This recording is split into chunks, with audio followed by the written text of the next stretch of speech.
So let's get right into it. We hear constantly about how AI is changing everything.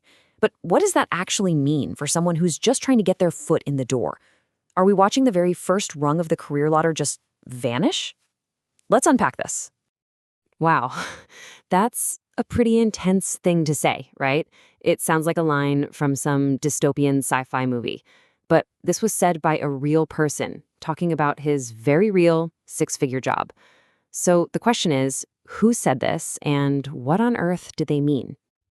To get to the bottom of that quote, we need to meet the guy who said it. His story is, well, a perfect and kind of brutal snapshot of what's happening right now at the very cutting edge of this whole AI revolution. So meet Donald King. At just 26 years old, he was basically living the dream. He's a data scientist at PwC, working in their shiny new global AI factory.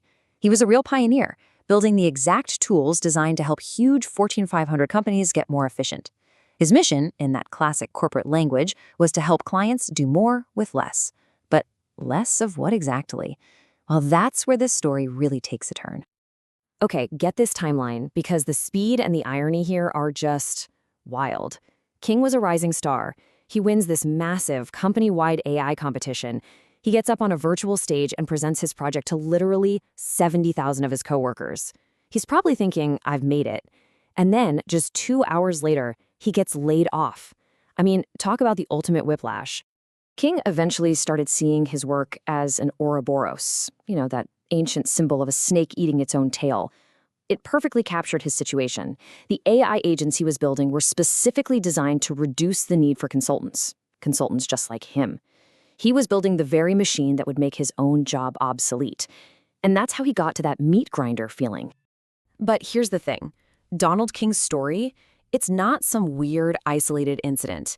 He's more like the canary in the coal mine for a much, much bigger trend. We're actually starting to see the hard data that suggests the first casualties in this AI wave are the people who are just starting out. And this isn't just a feeling people have anymore. A recent Stanford study found a nearly 20% drop in jobs for young software developers. This might just be the first real, statistically significant proof that AI automation is directly hitting an entire class of entry-level jobs. So how is this even happening? Well, a big part of it is this concept people are calling vibe coding. Basically, instead of writing out tons of complex code, you can now just describe what you want the program to do in plain English. The AI does all the grunt work, the exact kind of work that used to be the training ground for every new developer. And listen, this isn't just a tech thing. This is Anna, a recent grad who works as a copywriter. Her job now requires her to use AI to come up with ideas and write ad copy. And she feels the exact same way Donald King did, that she's actively training her own replacement. She's teaching the algorithm how to do her job so that one day it can do it without her. This anxiety is starting to creep into even the most traditional, safe career paths. Take Megan Keefe, who was thinking about law school. She said it used to be seen as this fail-safe option. But now that AI can do so much paralegal work, that feeling of certainty is just gone. This is shaking the very foundation of how an entire generation is supposed to plan for the future. So why is all of this happening so incredibly fast? To get that, we have to flip the script and stop looking at it from the employee's perspective. We need to look at it from the top down, from the executives in the C-suite who are actually making these calls. What's their logic? It almost always starts with this classic corporate slogan, right? Do more with less. It sounds so clean, so efficient, so strategic. It's the official reason companies are pouring billions into AI. But what does that really actually mean in practice? Well, here's the unfiltered version. Joshua Nekes, a tech CEO, just came right out and said it.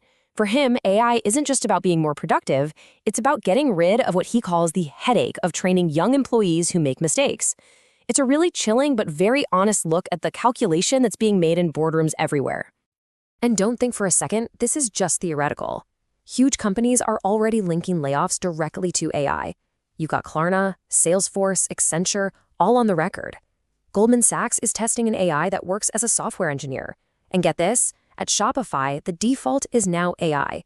A manager actually has to build a case for why they should hire a human instead. The shift is already happening. Okay, so let's play this out.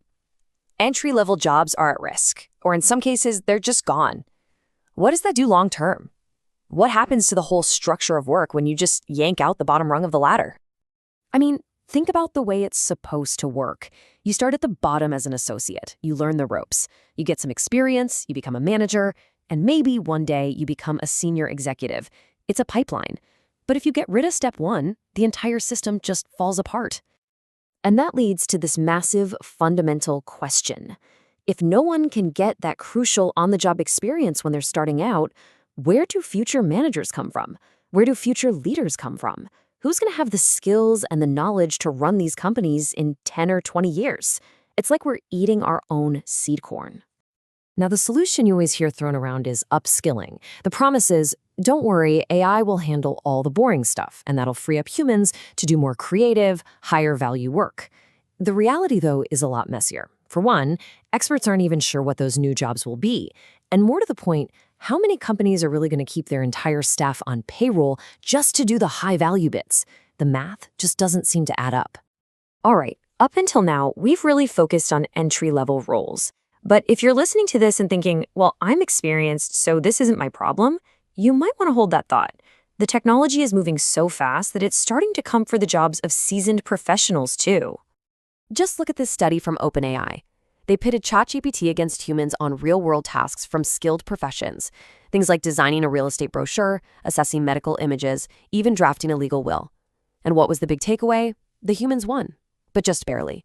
The AI's biggest problems were little things, like formatting.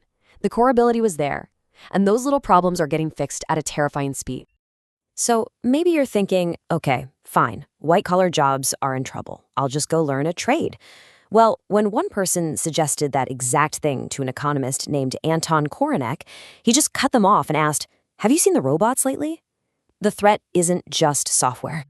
It's embodied AI. It's robotics. And this is not science fiction. You can go on Amazon right now and buy a pretty capable robot from a company called Unitree. Another company, 1X, is selling a humanoid robot for 20 grand, and Amazon already has over 1 million cobots working in its warehouses.